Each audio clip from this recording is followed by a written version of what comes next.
Good Thursday afternoon. I'm Dr. Martha Buchanan, a Director and Health Officer here at the Knox County Health Department. In honor of Colorectal Cancer Awareness Month, our moment of gratitude is dedicated to those who are prioritizing their health by continuing to get their regular health screenings. We want to encourage everyone to talk to their medical providers to ensure you are maintaining your regular appointments and checkups.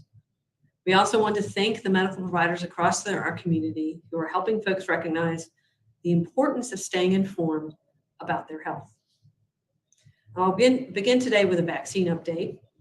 As of Friday, we are vaccinating folks at the Broadway site. We're very excited about that.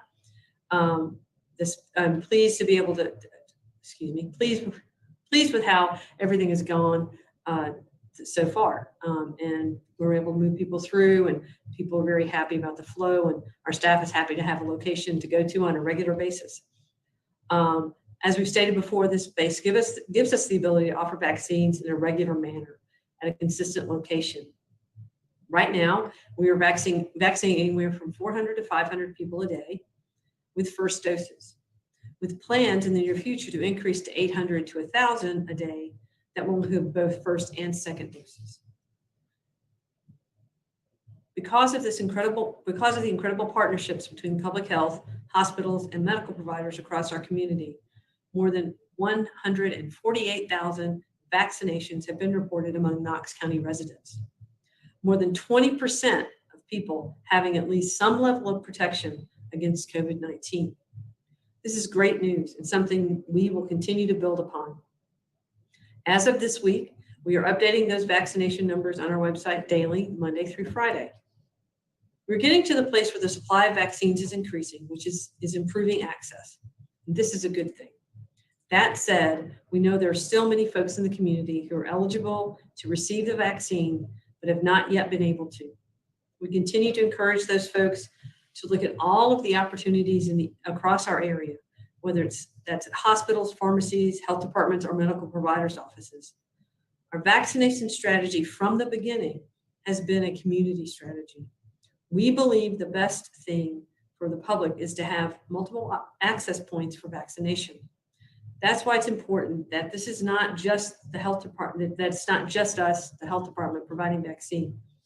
And we are grateful to the providers in our community who continue to push out vaccine as quickly and efficiently as resources allow. Now moving on to the local situation. We have 71 new confirmed cases since yesterday. 860 active cases. This is the lowest number of active cases we've seen in a very long time.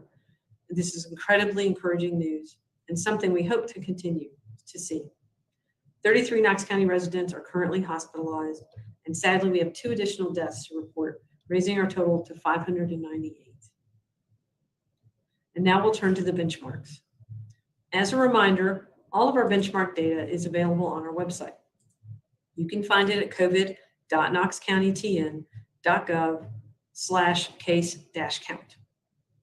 The first benchmark, sustained reduction or stability in new cases for 14 days. Since mid-February, you can see a downward trend of new COVID-19 cases that has plateaued in recent weeks.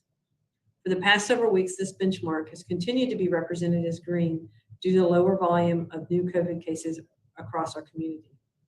Over the past 2 weeks, we've seen a daily new case drop to approximately 56 cases per day, which is consistent with previous reporting periods. It's important to note we are seeing these figures leveling off to more of a plateau. We want to see these numbers decrease and not level off. So we continue to urge folks to practice the 5 core actions and get vaccinated when you are able to reduce the spread of disease in our community. Leveling off doesn't mean COVID's gone. COVID's very much still in our community. And because of all these factors, we are representing this benchmark as green. Second benchmark, community-wide sustained and increased diagnostic testing with consistent or decreased test result reporting turnaround time. Regarding lab turnaround time, this figure has been pretty consistent over the past month at less than 2 days for the community. For this reporting period, we are sitting at under day and a half of turnaround time, Regarding testing, we continue to see low numbers, but they have remained relatively consistent. In the past week, there were 4,800 tests conducted across the community, which is 200 more than last week.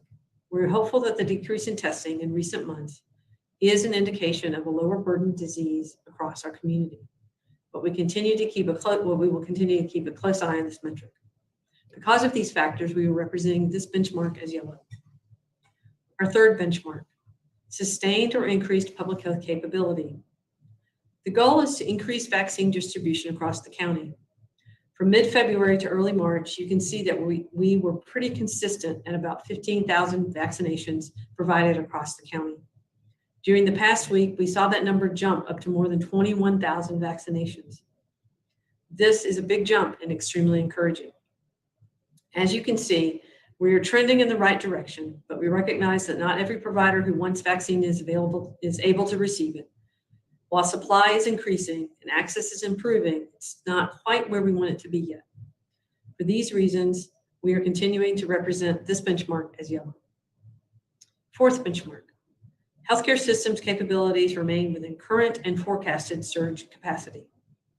Over the past month, we have continued to see the number of hospitalized COVID patients decrease. It has been a relatively steady decrease with a bit of a plateau in the most recent days.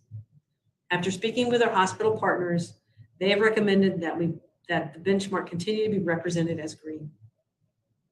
Fifth benchmark, sustained or decreased COVID-19 related death rate for identified positive or probable cases. Over the past month, the number of deaths has decreased. Back in February, we were seeing an average of 2.5 deaths per day. In the past 7 days, we've seen an average of less than 1 death per day. While this is encouraging, we want to see this continue to trend down and not plateau. According to the White House report, Knox County and Tennessee as a whole are still yellow for deaths related to COVID. This information leads us to represent this benchmark as yellow. Under our supplemental data section, the first chart shows new daily COVID cases per 100,000 population. As of yesterday, our 14-day trend line shows 12 new cases per 100,000. And our 7-day trend line shows 10 new cases per 100,000, both of which are relatively consistent with the last week. The second chart shows the percent positive for COVID-19. This data is received from the Tennessee Department of Health. The 7-day average for percent positive in Knox County on Monday was 7.86%, which is slightly down from last week. And now I'll open it up for questions. All right, as a reminder for our media colleagues, go ahead and submit your questions into the chat feature. From Brian Hornback, do you have availability information among the other partner providers on the 1-dose Johnson & Johnson in Knox County? We don't have information on who's getting what vaccine. You'd have to reach out to those individual providers to know what they're getting. From Tanya with WBIR, we understand that many people are not removing themselves from the KCHD waiting list when they're able to get a vaccine elsewhere. What is the best way for people to remove themselves from the list? That's a great question. The best way to remove yourself from the list is to call 215-5555 and ask to be removed from the list. Or you can call 215-5555, sorry, I'm being corrected in the room. All right, and that is our public information line, Tanya, and the folks on that line can assist anybody in removing themselves. Any further questions? Please go ahead and submit them. From Will with WBLT, what is the recommendation to people about going to larger gatherings as more and more events open? Still got to follow the 5 core actions. You need to maintain social distancing away from people who are not in your household. Wear your face mask. Wash your hands regularly. Absolutely do not attend anything if you're sick or feeling badly. And continue to follow the 5 core actions. Get vaccinated when you can, but you still have to follow the 5 core actions after you get vaccinated.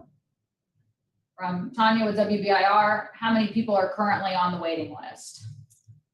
I don't have that number. We could get back to you because I'm sorry, I don't have that number in my head. We can get back to you. It is constantly a moving target, so we can provide that information to you, Tanya. From Vincent with Knox News, last night the Board of Health brought event spaces under the restaurant rules. Can you clarify what kinds of businesses fall under event spaces? that's a determination made by the business. It's not, we don't make that determination. People who provide space to have an event in would be an event space or a venue. From Will with WVLT, can you clear up efficacy with Johnson & Johnson shots? What does 68% mean? Sure.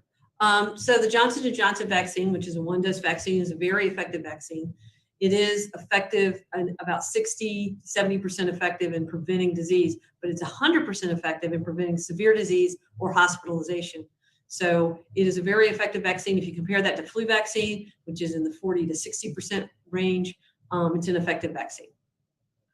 From Austin with WATE, how much longer would you recommend keeping a curfew/mask mandate? Do you think we are on track to dropping both in the next few months? So curfew/mask mandate are different things. It totally depends on the numbers. You heard the Board of Health last night. It depends on the Board of Health. Depends on whether people continue to follow the 5 core actions. We continue to see our numbers go down, or if our numbers go back up, we may have to reconsider things. So it totally depends on our community and what they choose to do with the 5 core actions. From Allie with Knox News, is the Knox County Health Department considering a change to its standby list? And is this list still just for those who are currently eligible? I'm not aware that we're considering a change with our standby list. And yes, the list is only for those who are currently eligible within the phase, which honestly is a whole lot of people right now. Anybody over the age of 18 with a chronic medical condition, that includes a lot of people in our community. From Will with WVLT, do folks need driver's licenses when they show up to get shots? And how are you making sure people are in qualified phases? We are trusting people to be honest. We were early on asking for employer identification because it really was employee-based. Those phases were employee-based. Now that we moved out beyond that, we're really not asking for that. I believe they have to fill out paperwork and fill out their date of birth and stuff like that when they're there. But we're not asking for any documentation or proof that they are the age they are, or that they are have a chronic illness or anything else. Obviously, we don't want to vaccinate people who are too young. So the vaccines that we have right now, Moderna is able to be given to people who are over 18, as well as Johnson & Johnson. Pfizer is the only vaccine that's available for people 16 or 17 years old who qualify. So we don't want to give it to somebody who's too young, but again, we're asking people to write down their date of birth for us and to be honest. Allie with Knox News asks, is there a phone number people should be looking for if they're waiting on a call about their appointment? And I can answer that one. We're still looking into that, Allie, to see if it's one number or a couple numbers that it's coming out to. So we're checking with our team and our IT team as well to see what that looks like, and we can get back to you. From Brian Hornback, do you recommend the vaccinefinder.org website to persons that are looking for vaccine appointment availability? Absolutely. That is the most complete list of places where you can get a vaccine across the state and in the county. It includes the pharmacies have been activated through the federal partnership, as well as pharmacies have been activated through the state. So it is the most complete list. Any further questions? Please go ahead and submit them now.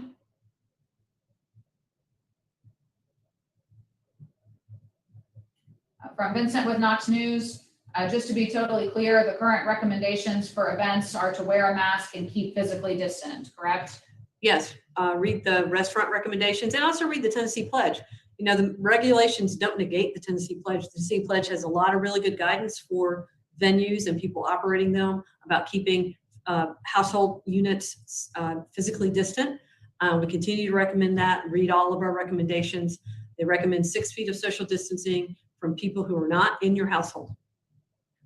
From Brian Hornback, he's saying, just as an FYI, many of the county office phone numbers appear as spam on cell phones. We're aware of that. Thank you. All right, any further questions? From Vincent with Knox News, is the health department prepared to contact trace from events that was talked about last night? Yes, we are. All right, and any further questions trickling in?